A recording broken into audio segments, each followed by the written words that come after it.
श्रीमते वर्धमानाय नमो नमिति विद्विषे जज्ञानांतर्गतं भूत्वा त्रैलोक्यं गोस्वदायते। मैंने जो मंगलाचरण किया है श्री गौतम स्वामी के मुख से निकला हुआ ये मंगलाचरण है। मैं आपको सुना रही हूँ द्वादशांग वाणी में है क्या, द्वादशांग वाणी का विषय। क्योंकि ये निश्चित है कि द्वादशांग की रचना के कर्ता, द्वादशांग के रचयिता गणधर ही होते हैं। प्रत्येक तीर्थंकरों के गणधर ही होते हैं। पुनः केवली और श्रुत केवली जहाँ जहाँ हैं विदेह क्षेत्र में, वहाँ वहाँ हमेशा द्वादशांग की रचना का अस्तित्व है।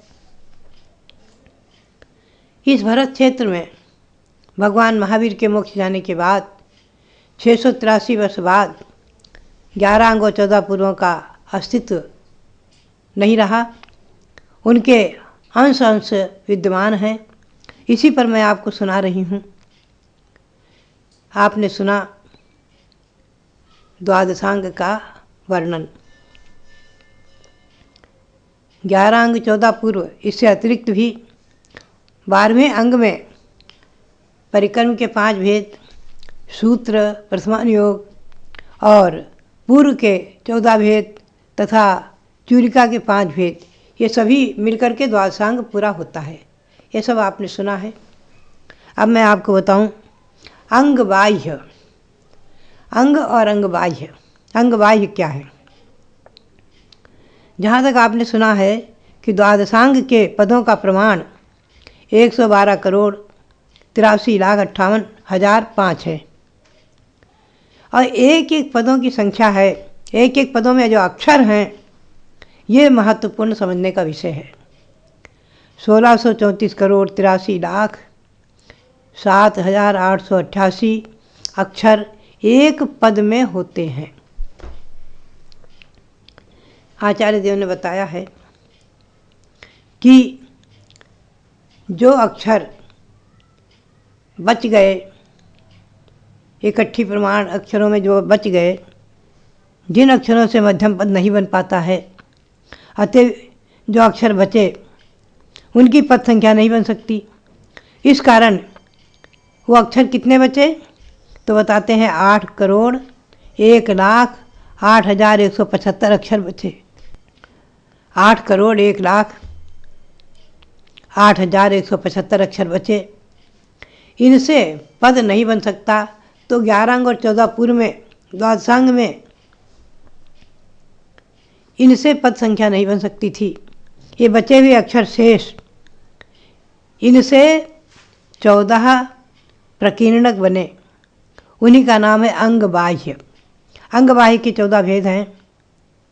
सामायिक, चतुर्विंशति स्तव, वंदना, प्रतिक्रमण, वैनयिक, कृतिकर्म, 10 वैकालिक, उत्तराध्ययन, कल्प व्यवहार, कल्पाकल्प, महाकल्प, पुंडरीक, महापुंडरीक और निषिद्धकार। ये 14 भेद अंग बाह्य के हैं। आज ये भी हमारे यहाँ नहीं है, ध्यान रखना। इनका भी अंश ही है। इनमें से इन अंग बाह्य अथवा इन्हें प्रकीर्णक नाम भी है और अंग बाह्य नाम भी है।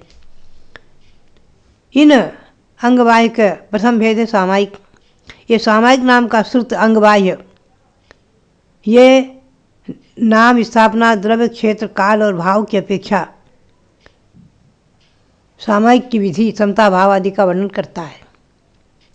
अन्यत्र भी कहा है, तीनों संध्याओं में या पक्ष और मास आदि के संधि दिनों में अपने इच्छित समय में बाह्य और अंतरंग समस्त पदार्थों का त्याग करके समता भाव धारण करना, विधिवत देववंदना आदि करना, इसका नाम सामायिक है।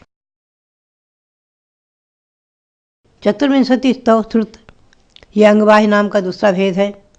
इसमें 24 तीर्थंकरों की वंदना करने की विधि आदि, उनके पंचकल्याणक, 34 सत्स्य आदि का बहुत विस्तार से वर्णन करता है।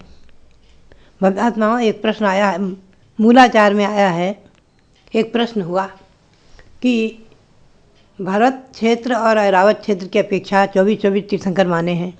विदेह क्षेत्र में 24 की संख्या का नियम नहीं है, तो वहाँ ये चतुर्विंशति स्तव नाम से अंग बाह्य अथवा षडावश्यक क्रियाओं में कैसे क्या घटेगा, तो वहाँ पर समाधान दिया है कि वहाँ सामान्य तीर्थंकर स्तव रहेगा।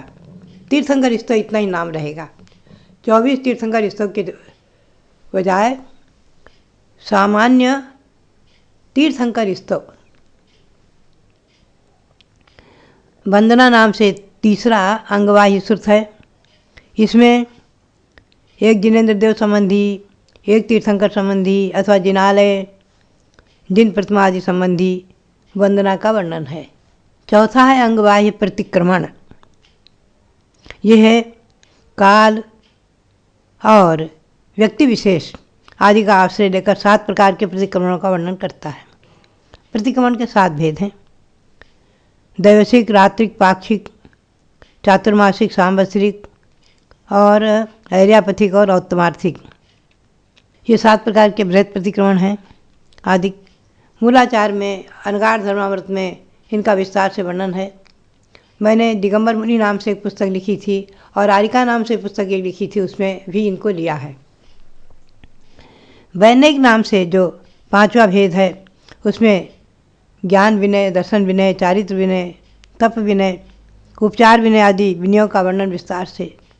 कृतिकर्म ये भी एक महत्वपूर्ण अंगबाह्य श्रुत है, प्रकीर्णक श्रुत है।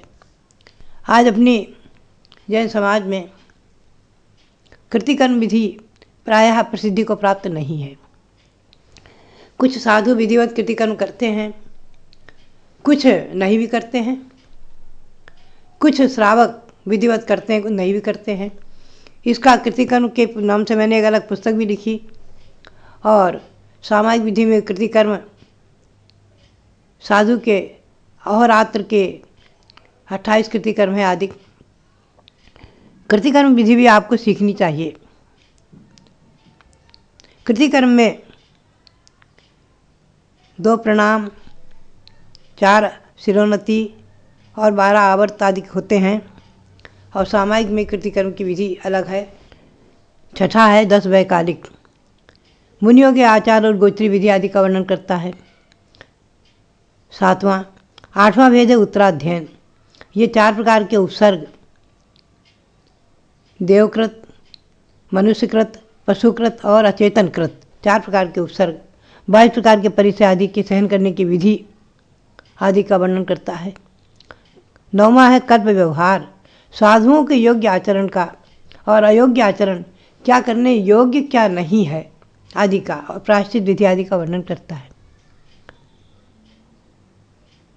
कल्पाकल्पिक, ये द्रव्य क्षेत्र काल भाव की अपेक्षा मुनियों के योग्य और अयोग्य इन सब का वर्णन विस्तार से करता है। महाकल्प काल और सौनन की अपेक्षा साधुओं के द्रव्य क्षेत्र आदि काल की अपेक्षा उनके सभी गुणों का आचार विचार का वर्णन करता है। पुंडरीक काल की अपेक्षा में जरा सा बता दूं, जैसे कहा है पंचम काल में, दुसम काल में, भद्रबाहु चरित में और भाव संग्रह में आया है कि पंचम काल में साधु एकाकी विचरण न करे, वन में जंगल में अकेले ना रहे, साधु वसतिका में रहे, गांव के निकट रहे, मंदिर में रहे आदि। तो ये सब ऐसे कुछ काल की अपेक्षा भी, सहनन की अपेक्षा भी साधुओं की चर्या मानी गई है। पुंडरीक 12वां भेद है।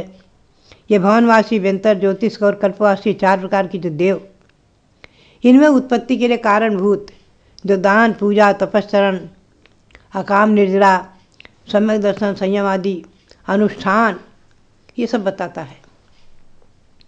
महापुंडरीक इंद्र और प्रतिमा उत्पत्ति के कारण तपो विशेष का वर्णन करता है। 14वां भेद है निषिद्ध का। अनेक प्रकार की प्रायश्चित विधि का वर्णन करता है। साधुओं के, श्रावकों के, सभी श्रावकों को ही प्रायश्चित साधुओं को ही देने का अधिकार है। कदाचित गृहस्थाचार्य माने गए हैं, दे सकते हैं, लेकिन मुख्य रूप से श्रावकों के प्रायश्चित के शास्त्र में भी ये वर्णन है कि श्रावक और श्राविका भी साधु साध्वी से ही प्रायश्चित ग्रहण करें। ये मैंने आपको 14 प्रकीर्णक, जिन्हें अंग बाह्य संज्ञा है, उनका संक्षिप्त नाम मात्र, दिग्दर्शन मात्र कराया कि इनमें विषय क्या है। आज पंचम काल में हमारे लिए, आपके लिए भले ही ये श्रुत उपलब्ध नहीं है, किंतु हमारी और आपकी बुद्धि के अनुसार, शक्ति के अनुसार, ग्रहण करने की क्षमता के अनुसार बहुत कुछ वांग में है। उसमें भी समझ लीजिए कि हम 50% समझने में अक्षम हैं। मैं स्वयं अनुभव करती हूँ, कितना ही स्वाध्याय करती हूँ। गोमटसार जीव कांड को ही ले लीजिए, उसका मूल से भी मैंने पढ़ाया अपनी शिष्याओं को। टीका का भी स्वाध्याय किया है, उसमें मैं बहुत कुछ नहीं समझ पाती हूँ, बहुत कुछ समझ लेती हूँ। तो बात यह है, बहुत सा षटखंडागम की टीका जब मैंने लिखी है, धवला टीका का अध्ययन किया है, कई बार स्वाध्याय किया है, 25-30 बार मनन चिंतन किया है। बहुत से अंश ऐसे हैं जो बिल्कुल नहीं समझ पाती हूँ, किंतु भावना ये बनती है, उत्कट भावना कि हे भगवान, ये सब श्रुत ज्ञान कब प्रस्फुटित होगा, कब मुझे सब समझ में आएगा, कब ऐसा आनंद प्रकट होगा। आचार्य ने कहा है कि ज्ञानाभ्यास में, ज्ञानाध्ययन में जो आनंद आता है, आनंद परमानंद, आनंदो निर्धातुद्धम कर्मेंधन अनारतम न चासो खिद्यते योगी बहिर्दुखे सचेतना। ये एक श्लोक मैंने अच्छी तरह कंठाग्र कर रखा है पूज्यपाद स्वामी का, कि जब आनंद होता है, आनंद, ज्ञान में आनंद, वही तमाम कर्मों को भस्मसात कर देता है। और योगी जन, साधु जन बहिर्दुखेषु अचेतना न खिद्यते, तो कोई बाह्य में दुख होता है, शारीरिक वेदना, कष्ट, अनुभव आदि, तो अचेतन सदृश हो जाते हैं, खेत को नहीं प्राप्त करते हैं। और इसका उदाहरण साक्षात मैंने जो सुना है गुरु मुख से, संग में आचार्य वीर सार महाराज के, क्योंकि मैं आचार्य वीर सार की चरण सानिध्य में सन 55 में दिसंबर में आई थी। आचार्य श्री शांत सार महाराज की संलेखना देखकर कुंथलगिरी से उनकी आज्ञा प्राप्त करके आई थी। तो संग में मैंने सुना कि वर्ष 2 वर्ष पूर्व आचार्य श्री वीर सार जी महाराज के पीठ में अधीठ फोड़ा हो गया था। फोड़ा, बहुत बड़ा फोड़ा पक गया था, बहुत भयंकर वेदना थी, लेकिन आचार्य श्री अपनी आवश्यक क्रियाओं में सावधान। एक कुशल वैद्य आए जो शल्य चिकित्सा भी करते थे, डॉक्टर नहीं वैद्य थे। उन्होंने कहा, मैं बिना बेहोशी किए आचार्य श्री को मैं ऑपरेशन नहीं कर सकता, मैं चीर नहीं सकता, फोड़े को चीर नहीं सकता, फोड़े में चीरा नहीं लगा सकता। आचार्य श्री ने कहा, तुम चिंता क्यों करते हो, तुम ये मुझे बता दो कितना समय लोगे बस। उन्होंने कहा, कम से कम 1 घंटा, अधिकतम 1.5 घंटा मान लीजिए। ठीक है, तुम अपना काम करो, मैं अपना काम करूँगा। और आचार्य श्री कर्मकांड की प्रकृतियों के चिंतन में बहुत निष्णात थे। एक किस छठे गुण स्थान में कितने प्रकृतियों का बंध होता है, कितने की विच्छित्ति होती है, कितने का उदय रहता है, कितने के उदय की विच्छित्ति होती है, कितने का सत्व है, किस गुण स्थान में कितना का अस्तित्व है, आदि आदि आदि आदि चिंतन में इतना निमग्न हो गए कि उस वैद्य ने फोड़े को चीर करके पीप निकाला और उसमें हल्दी वगैरह दवाई जो है भर करके और रुई लगा दी। और आचार्य श्री ध्यान मुद्रा में बैठे रहे। आप चिंतन करें, क्या वो पत्थर की मूर्ति थे? कौन थे? हमारे गुरु महाराज, आप सबके गुरु महाराज आचार्य वीर सार महाराज, जिनकी 57 में समाधि हुई है और मैं समाधि के समय उपस्थित थी। मैंने देखा है, ओम सिद्धाय नमः महाराज जी भी आचार्य नमो अरिहंताणम आदि का जाप करते करते 10:30 बजे 11 बजे लगभग शरीर को छोड़ा है। भव्यात्मा, वो थी आश्विन कृष्ण अमावस्या। भव्यात्मा, ऐसे ऐसे महापुरुष आज भी हैं, सहनशील। मैंने स्वयं अनुभव किया है, कई बार ऐसी सीरियस बीमारी आई, पीलिया हुआ आदि, लेकिन मैं यही कहती कि मेरा उपयोग उधर ना जाए। दिन में 10-10 बार उल्टी हो रही थी। डॉक्टरों ने कहा 72 घंटे से अधिक आप इन्हें नहीं बचा सकते।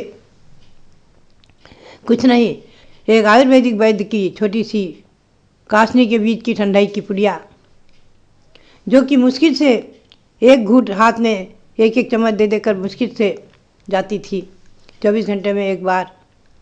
और मैंने कहा मेरे लिए क्या इंद्रध्वज की विधान की जो जयमालाएँ हैं मुझे बहुत प्रिय हैं, भले ही मेरे द्वारा बनाई हुई, लेकिन उससे बहुत भाव हैं, बहुत उपयोग लगता है मुझे। तुम उसको सुनाते रहो, चाहे रात हो चाहे दिन। हमारी शिष्यों ने यही वैयावृत्ति की। तो भव्यात्माओं, कई बार ऐसी बीमारियों से जयमाला, भगवान की भक्ति और जयमाला पाठ आदि सुनते हुए मैं स्वस्थ हुई हूँ। तो आप सबको भी मैं प्रेरणा दूंगी कि उपयोग को स्थिर करने के लिए ज्ञान आराधना में जो आनंद है सो कहीं भी नहीं है। ज्ञानामृतम भोजनम। भव्यात्माओं, ये ज्ञानामृत भोजन हमारे और आपके जीवन में खूब फले, आत्मा तृप्त बने, स्वस्थ बने, पूर्ण स्वस्थ बने। इसी भावना के साथ आप सबके लिए बहुत बहुत